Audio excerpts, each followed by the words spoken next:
tidak ada. Lapangan sepi.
Itu terus disuruh di sekolah juga tugasnya lumayan ya untuk anak TK gitu, dan ya karena kita nggak memahami cara ngajar anak-anak, kadang bingung cara ngajarnya gimana gitu.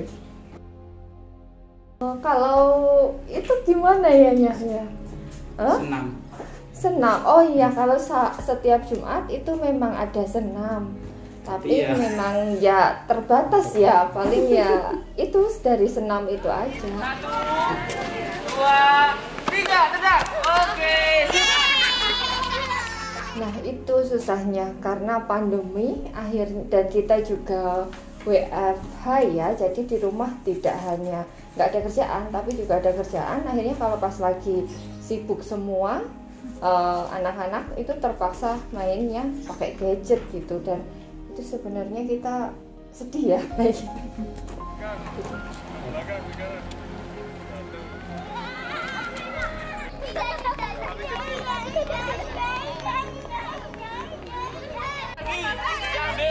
Pasukan lagi, ambil lagi, pasukan lagi. Ayo, pasukan lagi. Good, ke samping. Good, ke samping lagi. Good. Oke, ke depan. Oke, jalan. Oke, perkenalkan nama saya Fatan Koriban. Saya di sini selaku founder dari Kinder Women. Kinder Women juga bergerak di bidang literasi fisik anak usia dini khususnya. Oke. Taruh di mana? Di situ. Oke. Lagi. Jadwalannya ya.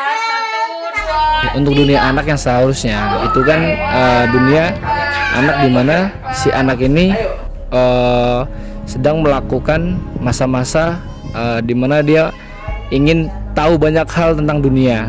Oke, nah, oleh karena itu dunia anak seharusnya itu harusnya mereka tumbuh kembang yang secara stabil di mana si anak ini tumbuh kembangnya tidak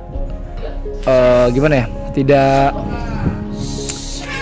tumpang tindih antara motorik maupun psikomotornya. Jadi harus berkembang secara bersamaan. Untuk yang kurang dari si anak, biasanya si anak itu kan sering bermain, masa-masanya dimana dia suka bermain, suka menjelajah, suka kemana-mana untuk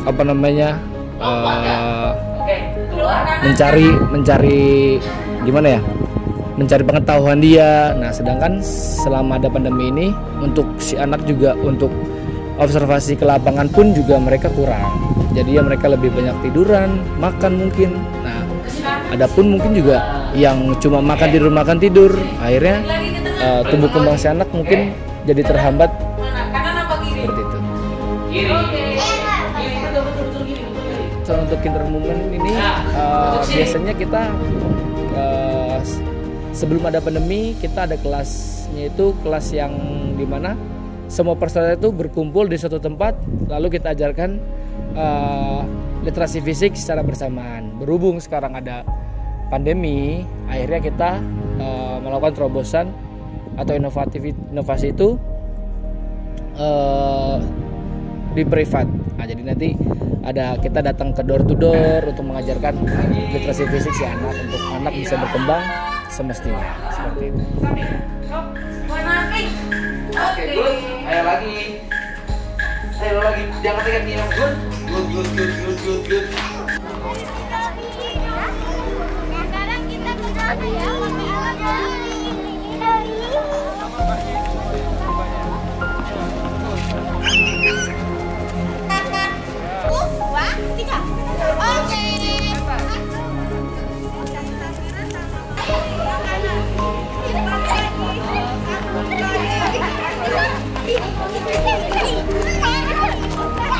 Udah kelihatan belum? Nomornya udah kelihatan belum? Udah kan? Hah? Wah, aneh. Ayo pasang. Masukin nggak? Tentunya kalau kita berhadapan dengan anak usia dini itu sangat sulit ya, karena kita belum bisa mengerti apa yang dia mau, apalagi untuk usia 2-4 tahun. Itu anak sama sekali belum bisa diarahkan. Jadi bagaimana cara kita untuk mengajak anak agar dia itu enjoy dengan permainan atau program yang sedang kita buat. Jadi kita membuat semenarik mungkin dengan alat-alat yang variatif agar anak tertarik dan mau untuk mendengarkan instruksi dari kita. Seberapa penting itu diajarkan pada anak usia? Jadi anak usia dini itu masa-masa golden age ya. Jadi semua anak usia dini itu kita perkenalkan untuk gerak secara multilateral, yaitu kita memberikan pengalaman gerak kepada anak seluas-luasnya agar nanti ketika usia semakin beranjak dewasa, usia menambah, itu anak bisa mengerti dengan gerakan-gerakan yang pernah diajarkan pada ketika saat usia awal usia 2-4 tahun. Jadi anak nanti ketika beranjak usianya usia 5-8 tahun itu sudah mengerti gerak-gerakan yang diajarkan pada usia 2-4 tahun. Sehingga nanti ketika diberikan gerakannya lebih kompleks, itu anak bisa mudah dengan cepat untuk menerimanya.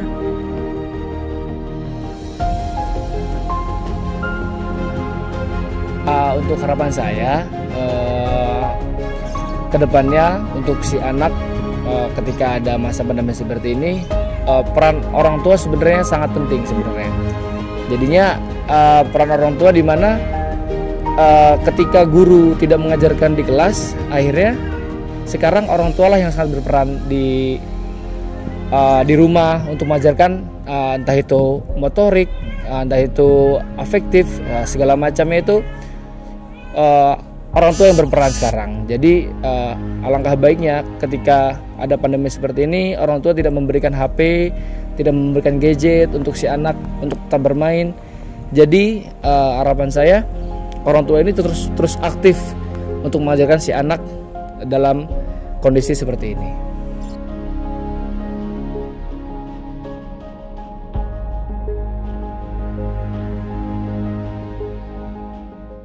Bagi saya membantu ya Mas ya, karena memang anak saya ini ada sedikit kekurangan di motorik halus ya, kalau nggak salah ya, kayak keseimbangan, terus olahraga gitu-gitu, ketinggian itu naik tangga itu memang agak susah, agak kurang berani gitu, kayak nggak imbang gitu. Jadi memang saya tertarik untuk mengikuti di Gundam Movement, apalagi dengan pandemi sekarang kan model prinsip pendidikannya itu nggak eksklusif tapi lebih ke inklusif. Jadi kita memang terbatas, cuma bagaimana anak-anak ini tetap dapat yaitu tadi belajar caranya, itu tadi ya, belajar untuk keberanian, keseimbangan gitu, tapi memang dalam kondisi yang prokes dan juga itu tadi inklusif gitu, maksudnya nggak banyak-banyak gitu.